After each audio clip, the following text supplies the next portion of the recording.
राम राम मित्रों, अब आपके सेवा में लेके उपस्थित हैं अध्याय 16 के समस्त श्लोक और परमात्मा की महिमा का बखान और गुणगान गीता के माध्यम से। एक्चुअली चारों वेद ही परमात्मा के ही गुणगान करते हैं, उसी का बखान करते हैं। भगवत गीता भी उसी का बखान करती है। इसमें सिर्फ व्यक्ति बदला है, सुनने और कहने वाला, बाकी सारी वाणियाँ ज्यों की त्यों हैं, उसमें कोई मिलावट नहीं है। हमारी हिंदी मिस्टेक कुछ हो सकता है अनुवाद, लेकिन संस्कृत मेन ही है और उसमें सब कुछ यथावत लिखी हुई है। अब अध्याय 16 में कुल 28 श्लोक हैं। इसे आपके सामने आपके लिए ऑडियो में उपस्थित करने जा रहा हूँ। प्रधान विषय के बारे में बोलने से भी आपको याद नहीं होगा, लेकिन इसलिए मैं उसको छोड़ देता हूँ। बाकी मैं श्लोक कंटिन्यू करने जा रहा हूँ। दैवी संपादकों प्राप्त पुरुषों के लक्षणों का वर्णन। श्री भगवान बोले, भय का सर्वथा अभाव, अंतःकरण की पूर्ण निर्मलता, तत्व ज्ञान के लिए ध्यान योग में निरंतर दृढ़ स्थित और सच्चिदानंद, सात्विकता, दान,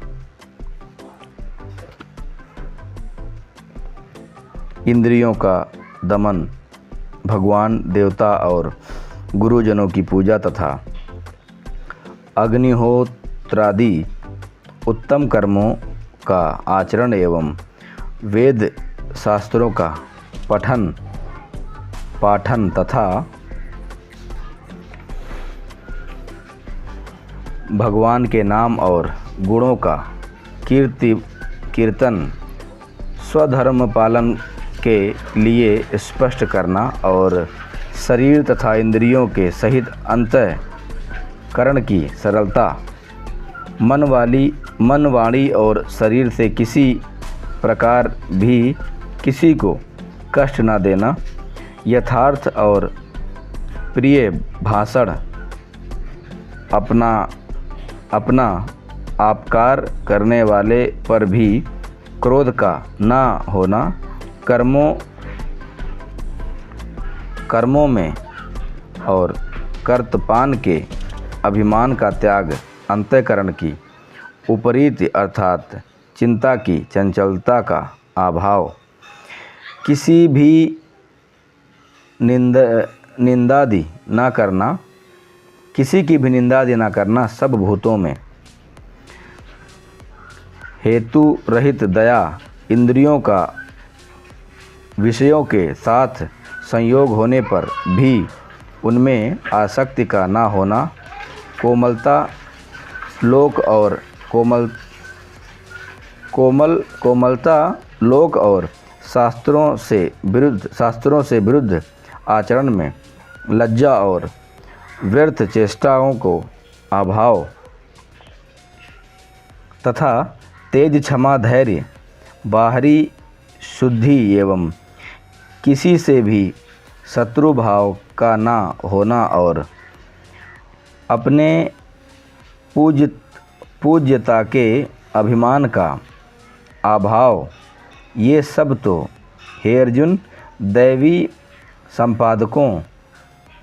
संपादकों लेकर उत्पन्न होता है, पुरुषों के लक्षण हैं। यानी कि दैवी संपादकों से लेकर उत्पन्न हुए पुरुषों के लक्षण हैं दैवीय संपाद, यानी कि आकाशमातिक, दिव्य। और हे पार्थ, दंभ, घमंड और अभिमान तथा क्रोध, कठोरता और अज्ञान भी ये सब असुरी संपदा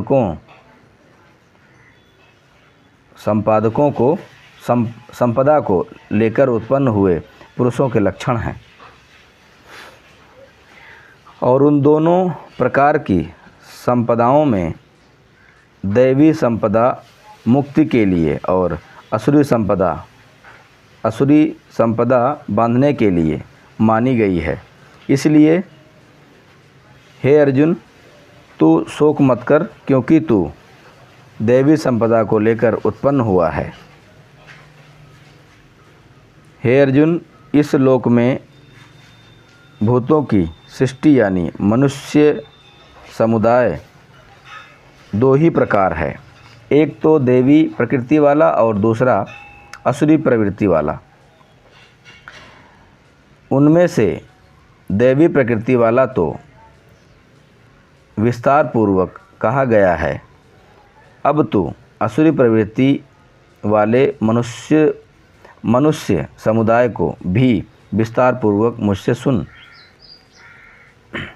हे अर्जुन, असुरी स्वभाव वाले मनुष्य प्रवृत्ति और निवृत्ति इन दोनों को भी नहीं जानते, इसलिए उनमें ना तो बाहर भीतर शुद्धि है, ना श्रेष्ठ आचरण है और ना सत्य भाषण ही है।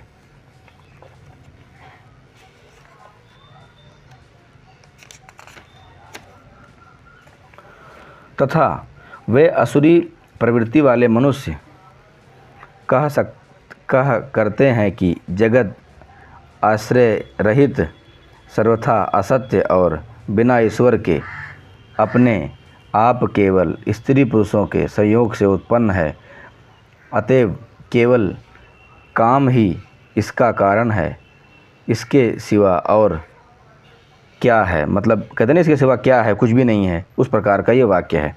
ये असुरी स्वभाव वालों को बताया।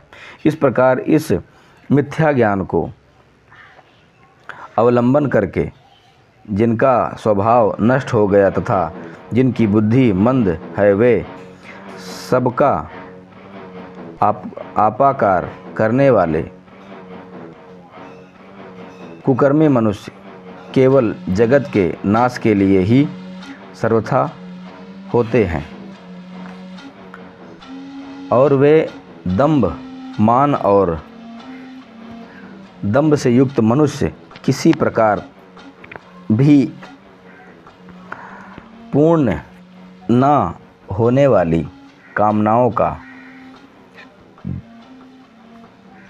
आश्रय लेकर अज्ञान से मिथ्या सिद्धांतों को ग्रहण करके और भ्रष्ट आचरणों को धारण करके संसार में विचरते हैं, तथा वे मृत्युपरांत रहने वाली असंख्य चिंताओं का आश्रय लेने वाले, विषय भोग के भोग में उत्पन्न रहने वाले और इतना ही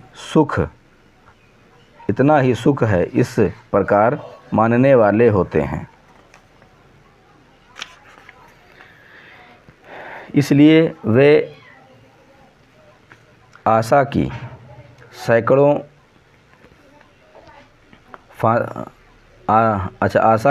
सैकड़ों फांसियों से बंधे हुए मनुष्य काम क्रोध के परायण होकर विषय भोग के लिए अन्यायपूर्वक धन आदि पदार्थों को संग्रह करने की चेष्टा करते हैं, और वे सोचा करते हैं कि मैंने आज यह प्राप्त कर लिया और अब इस मनोरथ को प्राप्त कर लूँगा। मेरे पास यह इतना धन है और फिर भी यह हो जाएगा। इस प्रकार से सोच होती है। वो तुक्का लगाता ही आदमी, ऐसा हो गया, ये हो गया, ऐसा करना है, मैंने इतना कमा लिया, इस पर तुक्केबाजी लगाते हैं, और यह सत्य है। तथा वह शत्रु मेरे द्वारा मारा गया और उन दूसरे शत्रुओं को भी मैं मार डालूँगा। मैं ईश्वर हूँ, ईश्वर को भोगने वाला हूँ। मैं सब सिद्धियों से युक्त हूँ और बलवान तथा सुखी हूँ। असुरी प्रवृत्ति वालों को घोर नरक की प्राप्ति इस प्रकार आगे सुनिए। तथा मैं बड़ा धनी और बड़े कुटुंब वाला हूँ। मेरे समान दूसरा कौन है। मैं यज्ञ करूँगा, दान दूँगा और अमोद प्रमोद करूँगा। इस प्रकार अज्ञान से मोहित रहने वाले तथा अनेक प्रकार से भ्रमित चित्त वाले मोह रूप जल से समावृत्ति और विषय भोगों में अत्यंत आसक्त असुर लोग महान अपवित्र नरक में गिरते हैं। असुरी प्रवृत्ति लोगों के लक्षण तथा वे अपने आप को ही श्रेष्ठ मानने वाले घमंडी पुरुष धन और मान के मद से युक्त होकर केवल नाम मात्र के यज्ञों द्वारा पाखंड से शास्त्र विधि रहित यजन करते हैं तथा वे अहंकार, बल, घमंड, कामना और क्रोध आदि के परायण और दूसरों की निंदा करने वाले पुरुष अपने और दूसरों के शरीर में स्थित मुझ अंतर्यामी से द्वेष करने वाले होते हैं। द्वेष करने वाले नराधमों असुरी योनियों की प्राप्ति कैसे होती है आगे सुनिए। ऐसे उन द्वेष करने वाले पापाचारी और कुकर्मी नराधमों को, जैसे कि नहीं अधम नर, उस प्रकार से नराधमों को मैं संसार से बार बार असुरी नियमों में ही डालता हूँ। असुरी स्वभाव लोगों अधोगति प्राप्त होने का कथन। इसलिए हे अर्जुन, वे मूढ़ मुझको ना प्राप्त होकर ही जन्म जन्म में असुरी योनियों को प्राप्त होते हैं, फिर उससे भी अति नीच गति को प्राप्त होते हैं, अर्थात घोर नरक में पड़ते हैं। असुरी संपदा के प्रधान लक्षण काम, क्रोध और लोभ को नरक के द्वारा बतलाना। आगे सुनिए। और हे अर्जुन, काम, क्रोध तथा लोभ ये तीन प्रकार के नरक के द्वार आत्मा नाश करने वाले अर्थात उसको अधोगति में ले जाने वाले हैं। अतएव इन तीनों को त्याग देना चाहिए, क्योंकि हे अर्जुन, इन तीनों नरक के द्वार से मुक्त पुरुष अपने कल्याण का आचरण करता है। इससे वह परम गति को जाता है, अर्थात मुझको प्राप्त हो जाता है।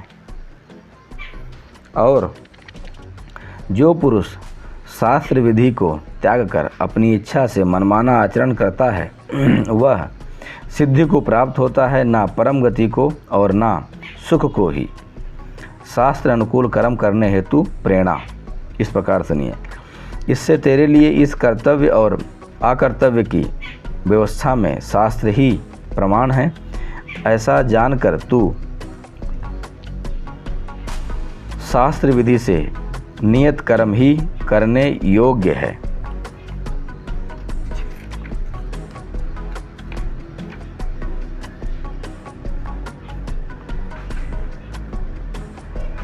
इसी के साथ अध्याय 16 का कुल 23 श्लोक समाप्त होता है और आशा करता हूँ कि आप सभी से श्रद्धा प्रेम पूर्वक सुनेंगे। मिलते हैं अगली कड़ी में। इससे पहले एक जानकारी देना चाहूँगा, आचरण बहुत ज़रूरी है। शुद्ध आचरण, सुआचरण परमात्मा की तरफ ले जाता है, कुआचरण राक्षसी प्रवृत्ति को ले जाता है। आचरण के इस अध्याय 16 को कई बार सुनिए, ताकि यही वो मेन श्लोक है जिससे अपने जीवन को हम सुधार सकते हैं। किसी और की अपेक्षा ना करके अपने भीतर भगवान को, परमात्मा को जान देख सकते हैं और हम अपने नित्य धार्मिक क्रिया भगवान भक्ति बहुत ही सरलतापूर्वक कर सकते हैं। मिलते हैं अगले कड़ी में अध्याय 16 को लेकर। तब तक के लिए राम राम, जय हिंद, जय भारत, जय हो इस युग का। और जितने भी हमारे आगे पीछे मध्य, जितने भी इस मुहिम को आगे लाने वाले और परमात्मा को सम्मान देने वाले संत, योगी, मुनि और भक्तजन हैं, उन सबको मेरा नमस्कार हो, सबको मेरा सादर सम्मान हो।